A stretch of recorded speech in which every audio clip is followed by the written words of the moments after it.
ಎಲ್ರಿಗೂ ನಮಸ್ಕಾರ. ಇವತ್ತು ಟಿಬೆಟ್ ಆಯಿತಾ, ಚೈನಾದ ಟಿಬೆಟಿಗೆ ಹೋಗ್ತಾ ಇದ್ದೇವೆ. ಇವತ್ತು ಆ ರಸ್ವಗಡಿ ಬಾರ್ಡ್ರ್ ಅಂಥೇಳಿ ಅಲ್ಲಿಗೆ ಹೋಗಿ ತುಂಬ ಚೆಕ್ಕಿಂಗ್ ಇದೆ.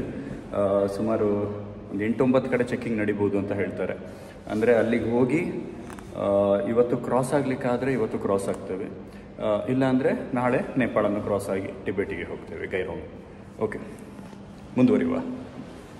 ಈಗ ನಮ್ಮ ಕ್ಯಾಪ್ಟನ್ ಫೋನ್ ಮಾಡಿದ್ರು. ಏನಂದರೆ ನಮಗೆ ಚೈನಾ ವೀಸಾ ಇಲ್ಲಿ ನೇಪಾಳಲ್ಲಿ ಚೈನಾ ಎಂಬಸಿ ಇದೆಯಲ್ಲ, ಎಂಬಸಿಯಿಂದ ಸಿಗೋದು 11-12 ಗಂಟೆ ಆಗಿಬಿಡ್ತದಂತೆ. ಅದೇನೆಂದರೆ ಕಾರಿನವರಿಗೆ 5ರಿಂದ 6 ಗಂಟೆ ಬೇಕು ಅಂತ ತೋರಿಸ್ತಾ ಇದೆ ಅಲ್ಲಿಗೆ. ಅವ್ರು ಬಟ್ ಈಗಲೇ ಹೊರಡ್ತೀನಿ, ನಾವು ಈಗಲೇ ಹೊರಡ್ತೀವಿ, ನೀನು ಬೈಕಲ್ಲಿ ಫಾಸ್ಟಾಗಿ ಬರ್ಬೋದು, ನಿಂದೊಂದು ಸ್ವಲ್ಪ ದೊಡ್ಡ ಬೈಕಲ್ಲ, ಬೇಗ ಫಾಸ್ಟಾಗಿ ಬರ್ಬೋದು. ನೀನೊಂದು ಕೆಲಸ ಮಾಡು, 11-12 ಗಂಟೆ ಹಾಗೆ ಎಂಬಸಿಗೆ ಹೋಗಿ ಎಲ್ಲರದ್ದು ವೀಸಾ ಕಲೆಕ್ಟ್ ಮಾಡ್ಕೊಂಬಾ ಅಂಥೇಳಿ ಹೇಳಿದ್ರು. ಈಗ ಆಯಿತಾ, ನಾನೀಗ ಅವ್ರಿಗೆ ಈಗಲೇ ಹೊರಡ್ತಾರೆ. ಗಂಟೆ ಈಗ 7 ಗಂಟೆ 14 ನಿಮಿಷ. ನಾನು ಬಟ್ 12 ಗಂಟೆವರೆಗೆ ಈಗ ಕಾಯಬೇಕು. ಎಂತಂದ್ರೆ ರೂಮ್ ಎಲ್ಲ ವೆಕೇಟ್ ಮಾಡಿಬಿಟ್ಟೆ ಆಯಿತಾ, ನಾನು ಸೀದಾ ಹೊರಡು ಅಂತ. ಇದು ನೋಡಿದ್ರೆ ಅವ್ರದ್ದಲ್ಲಿ ರೂಮ್ ಇದೆಯಲ್ಲ, ಅದರಲ್ಲಿ ಇರ್ತೀನಿ ಅಷ್ಟೆ. ಈಗ ಅವ್ರದ್ದೆಲ್ಲ ವೀಸಾ ನಾನು ತೊಗೊಂಡು ಹೊರಡಬೇಕು. ಯಾಕಂದರೆ ಮೊನ್ನೆ ಇದೇ ಥರ ರೋಡಲ್ಲಿ ನಾನು ಹಾಲ್ಟ್ ರೋಡ್ ತೋರಿಸಿದ್ನಲ್ಲ, ಅವರು ಬೇರೆ ರೋಡಲ್ಲಿ ಬಂದರು. ಅವ್ರಿಗಂದ್ರೆ ಆ ರೋಡೆಲ್ಲ ಬ್ಲಾಕ್ ಆಯಿತು. ಆಮೇಲೆ ಅವ್ರು ಬೇರೆ ರೋಡಲ್ಲಿ ಬಂದರು. ಅವ್ರು ಬಂದು ತಲುಪುವಾಗ ಪಾಪ ಬೆಳಗಿನ ಜಾವ ಆಗಿತ್ತು ಎಲ್ಲರೂ. ನಾನು 10-20 ಹಾಗೆಲ್ಲ ತಲುಪಿದ್ದೆ, 10-20-10ವರೆಗೆಲ್ಲ. ಬಟ್ ಅವ್ರು ತಲುಪುವಾಗ ಬೆಳಗಿನ ಜಾವ ಆಗಿಬಿಟ್ಟಿತ್ತು, ಬೆಳಕರ್ದಿತ್ತು, ಸುಮಾರು ಜನ ಆ ಥರ ಆಗಿತ್ತು. ಅದಕ್ಕೋಸ್ಕರ ಮತ್ತೆ ಈಗಲೂ ಹಂಗಾಗ್ಬಿಟ್ರೆ ಕಷ್ಟ. ಯಾಕಂದರೆ ಸಂಜೆ 6 ಗಂಟೆಗೆ ನೇಪಾಳ ಚೈನಾ ಬಾರ್ಡ್ರ್ ಕ್ಲೋಸ್ ಆಗ್ತದೆ ಆಯಿತಾ. ಅಷ್ಟರ ಒಳಗಡೆ ಅವ್ರು ರೀಚ್ ಆಗ್ಕೊಳ್ಬೇಕಲ್ಲಿ, ಇಲ್ಲಾಂದ್ರೆ ನಾಳೆಯೇ ಅದು ಈಗ ಪ್ರೊಸೀಜರು. ನಾವು ಬೈಕಲ್ಲಾದರೆ ಸ್ವಲ್ಪ ಏನೋ ಒಂದು ಫಾಸ್ಟಾಗಿ ಬಂದುಬಿಡ್ಬೋದಲ್ಲ, ಹೋಗ್ಬಿಡ್ಬೋದಲ್ಲ ಅಂತ ಅಷ್ಟೇ. ಈಗ ಎಲ್ಲ ಬೇರೆ ಬೈಕರ್ಸ್ ಎಲ್ಲ ಹೋಗ್ತಾ ಇದ್ದಾರೆ ಈಗ ಅವ್ರ ಜೊತೆ ಗುಂಪಲ್ಲಿ. ನಾನೀಗ ಸೋಲು ಆಯಿತಾ. ಈಗ ಅವ್ರ ಹತ್ರ ಹೋಗಿ ಮಾತಾಡಿ, ಅದು ಚೈನಾ ಏಜೆಂಟ್ ಹತ್ರ ನನಗೆ ಮಾತಾಡಲಿಕ್ಕಿದೆ ಸ್ವಲ್ಪ. ಅವನು ಪ್ರಿನ್ಸ್ ಅಂಥೇಳಿ ಅಲ್ಲಿದ್ದಾನ, ನೋಡ್ಬೇಕೀಗ. ಅವನಿದ್ರೆ ಅವನ ಹತ್ರ ಮಾತಾಡಿ ಎಂಥ ಮರೆಯ ಬೇಗ ಮಾಡಂಥೇಳಿ ಅವನ ಹತ್ರ ಒಂಚೂರು ರಿಕ್ವೆಸ್ಟ್ ಮಾಡಬೇಕಿನ್ನು. ಓಕೆ, ಹೀಗೆಲ್ಲ ಕತೆ ಆಯಿತಾ. So okay, no problem. Okay, ಎಲ್ಲರಿಗೂ ಒಳ್ಳೆಯದಾಗ್ತದೆ ಅನ್ನುವಾಗಿದ್ದರೆ ನಾನು ಸ್ವಲ್ಪ ಲೇಟಾಗಿ ಹೊರಡ್ಲಿಕ್ಕೆ ಏನೂ ತೊಂದರೆ ಇಲ್ಲ ನನಗೆ. ಬನ್ನೀಗ ಸೀದಾ ಅವರು ಉಳಿದಿರುವಂತಹ ಹೋಟೆಲ್ ಮನಸ್ಸಲು ಅಲ್ಲಿಗೆ ಹೋಗುವ. ಮೊನ್ನೆ ಬಂದಾಗ ನಾನು ಬೇಗ ಬಂದುಬಿಟ್ಟಿದ್ನಲ್ಲ, ನಾನೊಂದು ಕಡೆ ಉಳ್ಕೊಂಡಿದ್ದೆ. ಅವ್ರ ಪಾಪ ಬೆಳಗಿನ ಜಾವ ಬಂದು ಆಮೇಲೆ ಈ ಹೋಟ್ಲಲ್ಲಿ ಉಳ್ಕೊಂಡ್ರೆ. 5 ತಾಸು ಅಂದರೆ ನಿಮ್ಗೆ 7 ತಾಸು ಬೇಕಾಗ್ತಣ. ಓಕೆ, ನಿಮ್ಗಿಂತ 1-2 ಗಂಟೆ ಹೊತ್ತು, 1:30ಯಿಂದ 2 ಗಂಟೆ ಹೊತ್ತು ಕಮ್ಮಿ ನನಗೆ. 2 ಗಂಟೆ ಕಮ್ಮಿ. ಓಕೆ, ಆಯಿತು. ಹಾಂ, ಓಕೆ, ಸರಿ. ಹಾಂ, ನನ್ನ ವಾಟ್ಸಪ್ ಕಾಲ್ ಮಾಡೋಕ್ಕೆ ಹೇಳಿ ಅವನಿಗೆ ಅಂತ.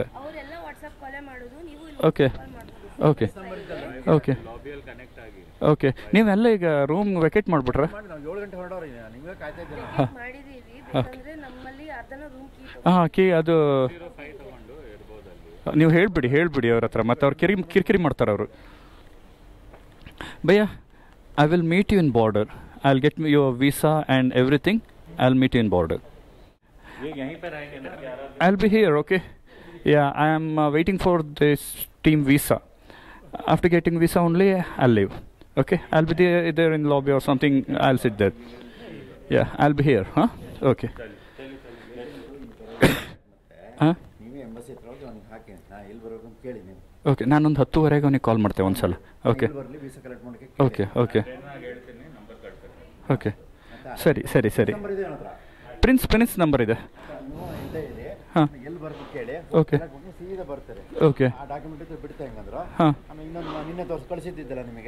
ಹೌದು. ಹಾಂ, ನನಗೆ ಒಂದು ಬೈಕ್ ಹುಡುಗರು ಇದ್ರಲ್ಲ, ಬೈಕಲ್ಲಿ ಯಾರ ಹತ್ರ ಒಬ್ರ ಹತ್ರ ನನ್ನ ಬಂದು ಸರಿ ಇತ್ತು. ನಾನು ಫೋನ್ ಮಾಡಿ ನಾನು ಕಲೆಕ್ಟ್ ಮಾಡ್ಕತ್ತಿ. ಅಡ್ಡಿಲ್ಲ, ನೀವು ಮುಂದುವರಿ. ಹಾಂ, ಅವು ಅಲ್ಲಿ ಪ್ಯಾಕಿಂಗ್ ಮಾಡ್ತಿದ್ದ ಅಂತೆ, ನಾ ಫೋನ್ ಮಾಡಿದ್ದೆ. ಹಾಂ, ಓಕೆ. ಯಾರಿಗೆ? ಅವ್ರ ಕಡೆಯವ್ರಿಗೆ ಮತ್ತೆ ಯಾರಿಗೆ ಕಲೆಕ್ಟ್ ಮಾಡೋಕ್ಕೆ ಅವರು $2,000 ಎಷ್ಟು ಡಾಲರ್ ಕೇಳಿದ್ರು ಅಂತ ಫ್ಲೈಟಲ್ಲಿ ತರ್ಸಕ್ಕ ಬೇಡ ಎಂತಕ್ಕೆ ಸುಮ್ಮನೆ ಅಲ್ಲ ಅವು ಇದೇ ಟೈಮಿಗೆ ತರೋದಿದ್ರೆ ನನ್ನ ಟೈಮಿಗೆ ತಂದು ಕೊಡೋದಿದ್ರೆ ಸ್ಕಾರ್ಪಿಯೋ ತರೋದಲ್ಲ ಲೇಟ್ ಮಾಡ್ತಾವು ನಿಮ್ಮ ಜೊತೆ ಯಾರು ಬೇಕಾ ಮತ್ತೆ ಬೇಡಪ್ಪ ನನ್ನ ಜೊತೆ ಯಾರು ಬೇಡ ನೀವೇ ಹೊಡೆಯೋಕ್ಕಾಗ್ತಲ್ಲ ನಂಗೆ ಹೊಡಿಯೋಕ್ಕಾಗ್ತಲ್ಲ ಹಿಂದೆ ಕೂತ್ರೆ ನಂಗೆ ಆಗ್ತಲ್ಲ ರಗಳಾಗ್ತು ಹಂಗಲ್ರಿ ಕಿರಣ್ ಜೊತೆಗಿರಕ್ಕ ಬೇಡ ಅವ್ನು ಹಿಂದಾಗ್ಬಿಡ್ತಾ ಹಿಂದಾಗ್ಬಿಡ್ತಾ ಹೌದು ಹೌದು ಹೌದು ನಾನು ತಗೊಂಬರ್ತೀನಿ ನಾ ಒಬ್ಬನೇ ತಗೊಂಬರ್ತೀನಿ ಹಾಂ ನೋ ಪ್ರಾಬ್ಲಮ್ ಡೋಂಟ್ ವರಿ ಹಾಂ ಓಕೆ ಓಕೆ ಅಣ್ಣ ಓಕೆ ಅಣ್ಣ ಹಾಂ ನೀವು ಹೊರಡಿ ರೋಹಿತ್ ಅಲ್ಲಿ meet you in border sir ಬಾರ್ಡ್ರಲ್ಲಿ ಮೀಟ್ ಆಗ್ತೇನೆ ಅಲ್ಲಿ get you visa done okay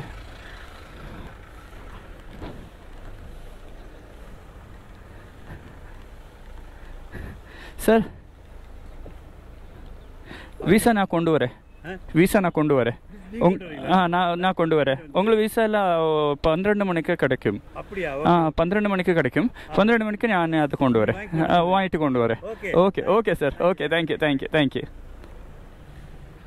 ಅವರೆಲ್ಲ ವೆಕೇಟ್ ಮಾಡಿದ್ರಲ್ಲ ಆ ವೆಕೇಟ್ ಮಾಡಿದ ಒಂದು ರೂಮನ್ನು ಇವ್ರಿಗೆ ಕೊಡಿ ಅಂತ ನನಗೆ ಕೊಡ್ಬೇಕಂತ ಹೇಳಿದ್ರು ಬಟ್ ಅವ್ರು ಕೇಳಲಿಲ್ಲ ಹೋಟ್ಲವರು ಅದಕ್ಕೆ ಶ್ರೀನಿವಾಸ್ ಸರಿ ಜೋರಾದರು ಲೆಫ್ಟ್ ರೈಟ್ ಕ್ಲಾಸ್ ತೊಗೊಂಡ್ರು ಅವರಿಗೆ ಆಮೇಲೆ ರೂಮ್ ಕೊಟ್ಟಿದ್ದಾರೆ ಈಗ ವೀಸಾ ಸಿಗೋಲ್ಲಿವರೆಗೆ ನೀನಿರು $1 ಪೇ ಮಾಡಬೇಡ ಆರಾಮಾಗಿರು ಅಂತ ಲೆಫ್ಟ್ ರೈಟ್ ತೊಗೊಂಡ್ರು ಅದ್ರ ಮೇಲೆ ಈಗ ರೂಮ್ ಕೊಟ್ಟಿದ್ದಾರೆ ಇಲ್ಲಿ ಆಯಿತಾ ಅಂದರೆ ಅವ್ರು ವೆಕೇಟ್ ಮಾಡಿದಾರಲ್ಲ ಆ್ಯಕ್ಚುಲಿ 12 ಗಂಟೆವರೆಗೆ ಇರುತ್ತದು ಬಟ್ ವೆಕೇಟ್ ಮಾಡಿ ಆಯಿತು ಅಂಥೇಳಿ ಅವ್ರು ಹಾಗಂದ್ರೆ ಅಂದರೆ ಹೌಸ್ ಕೀಪಿಂಗ್ ಅವ್ರು ತೊಗೊಂಡು ಹೋಗಿದ್ದಾರೆ ಅಂತ ಪಾಪ ಅವರಿಗೂ ಅಕೌಂಟ್ ಕ್ಲೋಸ್ ಮಾಡ್ಬೇಕು ಹಾಗೇನೋ ಇರ್ಬೋದು ಅವರಿಗೂ ಪಾಪ ತಪ್ಪು ಅಂಥೇಳಿ ಹೇಳಲಿಕ್ಕಾಗೋದಿಲ್ಲ ಆಯಿತಾ ಅವ್ರ ಕಷ್ಟ ಅದೇನೋ ಗೊತ್ತಿಲ್ಲ ಅವ್ರು ಅದೇ ಹೇಳಿದ್ರು ಸರ್ ಅದು ಹೌಸ್ ಕೀಪಿಂಗ್ ಅವ್ರು ತಗೊಂಡೋಗಿ ಆಯಿತು ಮತ್ತು ನಾವು ಇಲ್ಲಿ ಕಂಪ್ಯೂಟ್ರಲ್ಲಿ ಕ್ಲೋಸ್ ಮಾಡಿ ಆಯಿತು ಕಾರ್ಡ್ ಎಂಟ್ರಿ ಅಲ್ಲ ಇಲ್ಲೆಲ್ಲ ರೂಮ್ ಒಳಗೆ ಹೋಗ್ಬೇಕಾದ್ರೆ ಕಾರ್ಡಲ್ಲಿ ಎಂಟ್ರಿ ಮಾಡಿ ಏನು ಮಾಡೋದು ಸರ್ ಅಂತ ಅವ್ರಿಗೆ ಸಿಟ್ಟು ಬಂದೋಯ್ತು ಅವ್ರು ಸ್ವಲ್ಪ ಜೋರು ಮಾಡಿದ್ರು ಈಗ ಕೊಟ್ಟಿದ್ದಾರೆ ರೂಮನ್ನು ನೀವಿರಿ ಅಂತ ಬಟ್ ರೂಮೇನು ಬೇಕಾಗಿರಲಿಲ್ಲ ಓಕೆ ಇಟ್ಸ್ ಓಕೆ ನನಗೆ ಅಂದ್ರೆ ವಾಶ್ರೂಮಿಗೆಲ್ಲ ಹೋಗೋದಾದರೆ ಅಷ್ಟೇ ಓಕೆ ವೀಸಾ ತೊಗೊಂಡು ಹೊರಡುವ ಏನು 11 ಗಂಟೆವರೆಗೆ ಸುಮ್ಮನೆ ಇಲ್ಲ ತಿರುಗಾಡ್ತಿರೋದು ಅಷ್ಟೇ ಸೊ ನಮ್ಮ ಬೈಕರ್ಸ್ ಹುಡುಗರು ಬಂದರು ಯಾಕಂದರೆ ನನ್ನ ಬನ್ಸಾರಿ ಒಂದು ಕಿರಣ್ ಅವ್ರ ಹತ್ರ ಇದೆ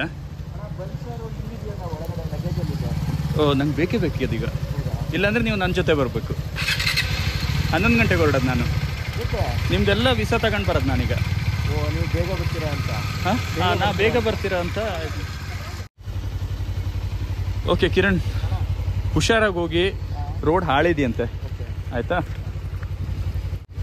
ಅದು ಬಂದ್ಸರಿ ಕೇಳ್ತಾರೆ ಒಟ್ಟು 7ರಿಂದ 8 ಕಡೆ ಚೆಕಿಂಗ್ ಇರುತ್ತೆ ಅಂತ ಹೇಳ್ತಾ ಇದ್ದಾರೆ ಗೊತ್ತಿಲ್ಲ ಓಹ್ ಇದೇಂದ್ರೆ ಇದು ನಮ್ಮ ಜಾತಿಯವರದ್ದು ಹಿಂದಿಗೆ ತಿರ್ಸಿ ತೋರಿಸ್ತೀನಿ ಓ ಹಾಗ್ ನಿಮ್ದ ಅದು ಹಾರ್ಲಿ ಓನರ್ಸ್ ಗ್ರೂಪ್ ಅದು ನಾನಿದ್ದೀನಿ ಆ ಗ್ರೂಪಲ್ಲಿ ಓನರ್ಸ್ ಗ್ರೂಪಲ್ಲಿ ಇದ್ದೀನಿ ಇವತ್ತಿನವರೆಗೆ ಒಂದು ಇವೆಂಟನ್ನು ಅಟೆಂಡ್ ಮಾಡಿಲ್ಲ ಆದರೆ ಪ್ರತಿ ವರ್ಷ ರಿನ್ಯೂವಲ್ ಮಾಡ್ತೀನಿ ಮತ್ತೆ ಓಕೆ ಇದು ನೀವು ಯಾವ್ದಾವ್ದೋ ಕೊಟ್ಬಿಡ್ಬಿಡಿ ನಿಮ್ದು ಚೈನೀಸ್ ಎಷ್ಟು ಚೆನ್ನಾಗಿ ಬರ್ದಿದ್ದಾರೆ ಗೊತ್ತಾ ನಿಮ್ಮ ಹೆಸರೆಲ್ಲ ಕಿಯಾರಾನ ಜಡ ಸಮ ಏನೇನೋ ಬರ್ದಿಟ್ಟಿದಾರ್ರಿ ಅಂದ್ರೆ ಅವರ ಲ್ಯಾಂಗ್ವೇಜ್ ಎಲ್ಲ ಆಗಿರ್ಬೋದೇನೋ ಹಂಗ್ ಬರುತ್ತೇನೋ ಗೊತ್ತಿಲ್ಲ ಪಾಪ ಬರ್ದಿದ್ದಾರೆ ಇದೆ ಸರ್ ನನ್ನ ಹತ್ರ ನೀರಿದೆ ಹೌದಾ ಕೊಟ್ಬಿಡಿ ಆಯ್ತು ಸರ್ ನಿಧಾನ ಹುಷಾರಾಗಿ ಹೋಗಿ ಆಯ್ತಾ ಹುಷಾರಾಗಿ ನನಗೆ ವೀಸಾ ಸಿಕ್ಕಿದ ಕೂಡಲೇ ಹೊರಡದೆ ನಾನು ಸಿಕ್ಕಿದ ತಕ್ಷಣ ಹೊರಡ್ತೀನಿ ಆಯ್ತಾ ಒಳ್ಳೇದಾಗ್ಲಿ ಆರಾಮಾಗಿ ಹೋಗ್ಬನ್ನಿ ನಾನು ಆರಾಮಾಗಿ ಬರ್ತೀನಿ ಆಯ್ತಾ ವೀಸಾ ಸಿಕ್ತು ನಾನು ಇವನು ಚೈನೀಸ್ ಏಜೆಂಟ್ ಅನ್ನು ಕಾಂಟ್ಯಾಕ್ಟ್ ಮಾಡ್ತಾ ಇರ್ತೀನಿ ನಾನು ಸ್ವಲ್ಪ ತಲೆ ತಿಂತೀನಿ ನನಗೆ ಬೇಕು ಕೂಡ ಮಾರಾಯ ಅಂತ ಈಗ ನಾನು ತಿಂಡಿ ತಿನ್ನಲಿಕ್ಕೆ ಹೊರಗಡೆ ಬರ್ತಾ ಇದ್ದೇನೆ ಯಾಕಂದರೆ ಅಲ್ಲೂ ತಿಂಡಿ ಇತ್ತು ಬಟ್ $1,200 ಅಂದರೆ ನೇಪಾಳಿ 1,200 ಸುಮಾರು ನಮ್ಮ ಅಮೌಂಟ್ 800-900 ಆಗುತ್ತೆ ವೇಸ್ಟ್ ಅದು ನನಗೆ ಅಷ್ಟೆಲ್ಲ ದುಂದು ವೆಚ್ಚ ಮಾಡ್ಲಿಕ್ಕೆ ಮನಸ್ಸಿಲ್ಲ ಆಯಿತಾ ಬೆಳಿಗ್ಗೆ ಒಂದು ತಿಂಡಿಗೆ 800-900 ಖರ್ಚು ಮಾಡಲಿಕ್ಕೆ ಅದು 5 ಸ್ಟಾರ್ ಕ್ಯಾಟಗರಿ ಅಲ್ಲ ಅದಕ್ಕೆ ತಕ್ಕನಾಗಿ ಇಟ್ಟಿದ್ದಾರೆ ಅವರು ಅಷ್ಟೇ ಹೊರಗಡೆ ಎಲ್ಲರೂ ತಿನ್ನುವ ಅಂತ ನಾನು ಏನೋ $100 ಒಳಗೆ ಆಗುತ್ತಲ್ಲ ಓಕೆ ಹೊರಗೆ ಹೋಗಿ ತಿಂಡಿ ತಿಂದು ಸುಮ್ಮನೆ ಕೂತ್ಕೊಳ್ಳೋದು ವೀಸಾ ಬರುವಲ್ಲಿವರೆಗೆ ಆಯಿತಾ ಎಲ್ಲರದ್ದು ವೀಸಾ ಕಾಯ್ತಾ ಇದ್ದಾನೆ ಈಗ ಎಲ್ಲರದ್ದು ವೀಸಾ ತೊಗೊಂಡು ಹೊರಡೋದು ಅಷ್ಟೇ ಚೈನಾ ವೀಸಾದವನಿಗೆ ಅರ್ಧ ಗಂಟೆ ಫೋನ್ ಮಾಡಿ ತಲೆ ತಿಂತಾ ಇದ್ದಾನೆ. ಆಗತ್ತೆ ಸರ್ ವೆಯ್ಟ್ ಮಾಡಿ ಸರ್ ಅಂತ ಇದ್ದಾನೆ. ಪಾಪ ಅವರಿಗೂ ಕೆಲಸಗಳಿರುತ್ತಲ್ಲ.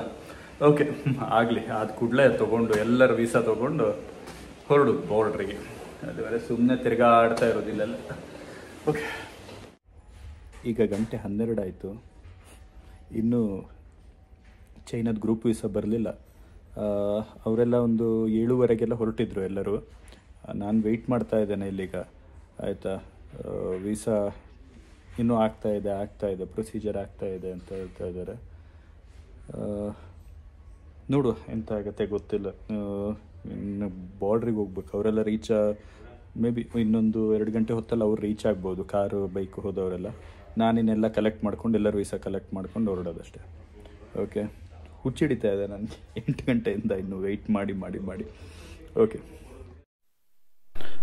ಸೊ ಈಗ ನಾನು ಗಡಿ ಭಾಗಕ್ಕೆ ಹೊರಡುವ ಸಮಯ ಬಂದಾಗಿದೆ. ಹೊರಡುವ ಸರ್, ಬರ್ತೇನೆ. ಓಕೆ ಸರ್, ಓಕೆ, ಸಿಗೋಣ. ಬನ್ನಿ ಸರ್ ಕೊಲ್ಲೂರಿಗೆ, ಅಮ್ಮನ ಕರ್ಕೊಂಡು ಎಲ್ಲ ಬನ್ನಿ. ರೋಡು ಭಾರಿ ಹಾಳಿದೆಯಂಥದ್ದು. ಹಾಂ, ಈ ಬೈಕಲ್ಲಿ ಹೋಗ್ಬೋದು, ಬಟ್ ಅದೇ ವೆಯ್ಟ್ ಅಲ್ಲ ಸರ್. ಮೊನ್ನೆ ಸಾಕಬೇಕಾಯ್ತು ರಾತ್ರಿ ಬರಬೇಕಾದ್ರೆ.